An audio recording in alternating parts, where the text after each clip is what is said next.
Bapa kami yang di surga, senantiasa kami boleh bersyukur atas kasih dan rahmat-Mu di sepanjang perjalanan hidup kami. Saat ini kembali kami mau membaca Alkitab, terangi hati dan jiwa kami dan Roh Kudus-Mu Bapa, agar kami mengerti memahami firman-Mu dalam nama Tuhan Yesus, amin. Pembacaan Alkitab di siang menjelang sore ini terambil dari 1 Tawari 12 ayat 1 hingga dengan ayat yang ke-22 dengan perikop pengikut-pengikut Daud di Ziklag yang berbunyi demikian. Inilah orang-orang yang datang kepada Daud di Ziklag selama ia harus menyingkir karena Saul bin Kis. Mereka pun termasuk pahlawan-pahlawan yang membantu dia dalam peperangan. Mereka bersenjatakan panah dan sanggup melontarkan batu dan menembakkan anak-anak panah dari busur dengan tangan kanan atau tangan kiri. Mereka itu dari saudara-saudara sesuku Saul dari orang Benyamin. Abiezer kepala dan Yoas anak-anak Sema'a orang Gibea. Yeziel dan Pelet anak-anak Asmawet. Berakha dan Yehu orang Anatot. Ismaya orang Gibeon. Seorang pahlawan di antara ke-30 orang itu yang mengepalai 30 orang. Yeremia, Yehaziel, Yohanan dan Yozadab orang Gedera.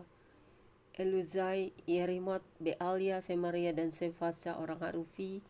Elkana, Yesia, Azareel, Ezer dan Yasobam orang-orang Korah. Yoela, Zebaja anak-anak Yeroham dari Gedor. Juga dari orang Gad ada yang memisahkan diri dan pergi kepada Daud ke kubu di padang gurun, yakni pahlawan-pahlawan yang gagah perkasa, orang-orang yang sanggup berperang, yang pandai menggunakan perisai dan tombak, dan rupa mereka seperti singa dan cepatnya seperti kijang di atas pegunungan. Ezer kepala Obaza orang kedua, Eliab orang ketiga, Misma orang keempat, Yeremia orang kelima, Atai orang keenam, Eliel orang ketujuh, Yohanan orang kedelapan, Elzadab orang kesembilan, Yeremia orang kesepuluh, Makbanai orang ke-11. Mereka itulah dari Bani Gad, kepala-kepala pasukan. Satu orang yang paling kecil sanggup melawan 100 orang dan yang paling besar sanggup melawan 1000 orang. Mereka itulah yang menyeberangi sungai Yordan di bulan pertama, sekalipun sungai itu meluap sepanjang tepinya, dan mereka lah yang menghalang seluruh penduduk lembah ke sebelah timur dan ke sebelah barat. Sebagian dari Bani Benjamin dan Cehuda datang kepada Daud di kubu itu, lalu keluarlah Daud menyongsong mereka. Berkatalah ia kepada mereka, jika kamu datang kepadaku dengan maksud damai untuk membantu aku, maka aku rela bersekutu dengan kamu. Tetapi jika untuk menyerahkan aku dengan tipu muslihat kepada lawanku, sedang aku tidak melakukan kelaliman, maka biarlah Allah nenek moyang kita melihat itu dan menghukum kamu. Lalu roh menguasai Amasai kepala 30 orang itu.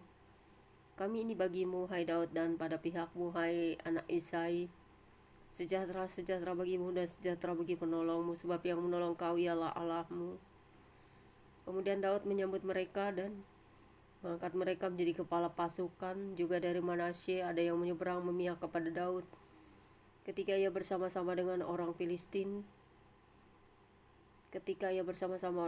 memerangi Saul. Sebenarnya ia tidak menolong mereka, sebab setelah mengambil keputusan, raja-raja kota orang Filistin itu menyuruh dia pergi, katanya. Mungkin dengan taruhan kepala kita ia menyeberang memihak kepada tuannya Saul pada perjalanannya ke Ziklag. Sebagian dari suku Manasye, Abna, Yozadab, Yediel, Mikhail, Yozadab, Elihu, dan Yizedai, kepala-kepala pasukan 1000 suku Manasye, menyeberang memihak kepadanya. Mereka ini membantu Daud melawan gerombolan, sebab mereka semua adalah pahlawan-pahlawan yang gagah perkasa dan kepala dalam tentara. Dari hari ke hari orang datang menemui kepada Daud untuk membantu dia, sehingga mereka menjadi tentara yang besar seperti bala tentara Allah. Demikianlah pembacaan kitab kita siang hari ini. Berbahagialah setiap kita yang mendengarkan firman Tuhan, memelihara serta melakukannya dalam hidup kita hari lepas hari. Bapa di surga, terpujilah Engkau untuk selamanya buat kasih sayang-Mu, pemeliharaanmu, penyertaan-Mu. Biarlah kami setia di dalam kasih Tuhan selamanya dan senantiasa bersyukur atas kasih Tuhan di sepanjang hidup kami. Amin. Tuhan Yesus memberkati. God bless you all. Selamat beraktivitas, selamat melakukan semua kegiatan Anda. God bless you. Bapa, kasih-Mu nyata dalam hidup kami, biarlah kami selalu bersyukur mendengarkan firman-Mu. Amin.